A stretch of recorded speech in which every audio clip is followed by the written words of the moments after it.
بسم اللہ الرحمن الرحیم۔ آج کے ٹاپک میں ہم نے اسٹڈی کرنا ہے بوہر ایٹامک ماڈل 1913 میں ردرفورڈ کے شاگرد نیل بوہر نے یہ ماڈل پیش کیا تھا۔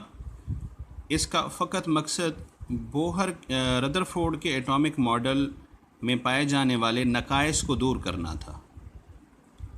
ردرفورڈ نے یاد رہے اپنے ماڈل کی بنیاد کلاسیکل میکینکس پہ رکھی تھی، نیوٹنس کے لاز پہ، لیکن بوہر نے اپنے ماڈل کی بنیاد پلانکس کوانٹم تھیوری پہ رکھی۔ اس ماڈل سے ردرفورڈ کے ایٹامک ماڈل کے تمام نقائص دور ہو گئے۔ اس کے 4 پوائنٹس ہیں اور نہایت آسان سا یہ ماڈل ہے۔ الیکٹران نیوکلیس کے گرد یعنی پازیٹیو چارج رکھنے والے پارٹیکلز کے گرد فکسڈ آربٹ میں موو کرتا ہے۔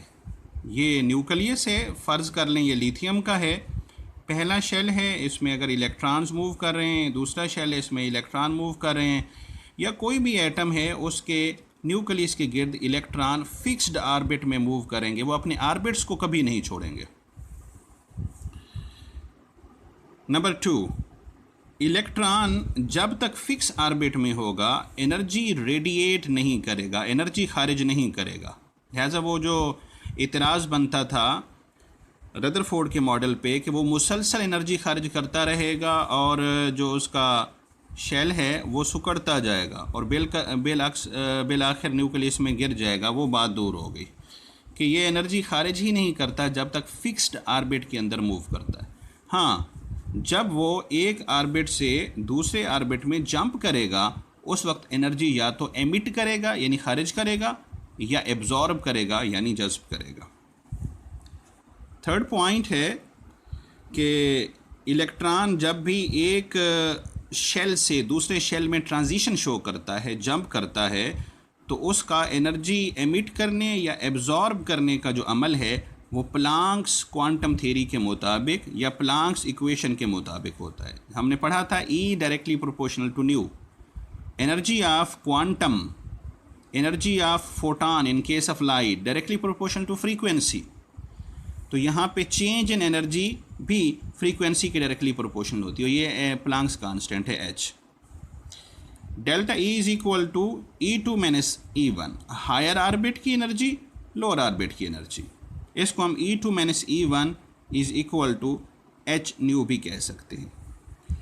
اس میں یہ بات بھی یاد رہے کہ کسی بھی آربٹ کے اندر الیکٹران کی انرجی فکس ہوتی ہے، جب وہ خارج ہی نہیں کر رہا، جذب ہی نہیں کر رہا، تو اس وقت اس کی انرجی فکس ہوگی۔ لہٰذا ایک الیکٹران جو ہے وہ فرسٹ آربٹ سے سیکنڈ آربٹ میں جا رہا ہے، تو سیکنڈ آربٹ میں انرجی اس کی زیادہ ہے، فرسٹ میں کم ہے، انرجی کہاں سے لے گا؟ باہر سے لے گا۔ یہ فوٹان ہے E is equal to H nu, اس انرجی کا اور اس فریکوینسی کا۔ یہ فال کرے گا الیکٹران پہ، اس کو انرجی اپنی دے گا، یہ جمپ کر کے اوپر چلا جائے گا۔ اور چونکہ یہاں ویکینسی کریٹ ہو گئی ہے، اپر آربٹ سے الیکٹران لوور آربٹ میں آئے گا اس ویکینسی کو فل کرنے کے لیے، تو یہ کیا کرے گا؟ سیم انرجی کا فوٹان یہاں سے ایمٹ کر دے گا، خارج کر دے گا۔ اور اس ٹاپک کا آخری پاسٹولیٹ یعنی اس کے نکات میں سے آخری نقطہ یہ ہے کہ Angular momentum of revolving electron is in fixed orbit is quantised. جب تک الیکٹران اپنے فکس آربٹ کے اندر موو کرتا رہے گا اس کا اینگولر مومنٹم بھی کوانٹائزڈ یعنی فکس رہے گا۔ L is equal to mvr، آپ فزکس میں پڑھتے ہیں L اینگولر مومنٹم ہے جو ماس پہ، ویلاسٹی پہ اور مومنٹم r پہ ڈیپینڈ کرتا ہے، لیکن یہاں پہ آپ پڑھیں گے it is equal to mvr، angular momentum ہے، ڈیپینڈ کر رہا ہے nh/2π پہ۔ اس میں H پلانکس کانسٹنٹ ہے، 2 ڈیجٹ ہے، کانسٹنٹ ہے، پائی 3.14 ہے جس کو 22/7 بھی کہتے ہیں، ان کی ویلیوز فکسڈ ہیں۔ تو mvr دراصل ڈیپینڈ کرے گا n پہ، n ویریبل ہے، ویری کرتا ہے، چینج ہو سکتا ہے، n کی ویلیو 1 ہوگی، 2 ہوگی، 3 ہوگی، 4 اینڈ سو آن۔ اس کو پرنسپل کوانٹم نمبر کہتے ہیں، ڈیٹیل اسی چیپٹر میں آگے چل کے آئے گی۔ اگر الیکٹران پہلے آربٹ میں موو کر رہا ہے تو یہاں n کی ویلیو 1 پٹ کریں گے، h/2π۔ دوسرے آربٹ میں موو کر رہا ہے تو 2h/2π، تیسرے میں موو کر رہا ہے 3h/2π اینڈ سو آن۔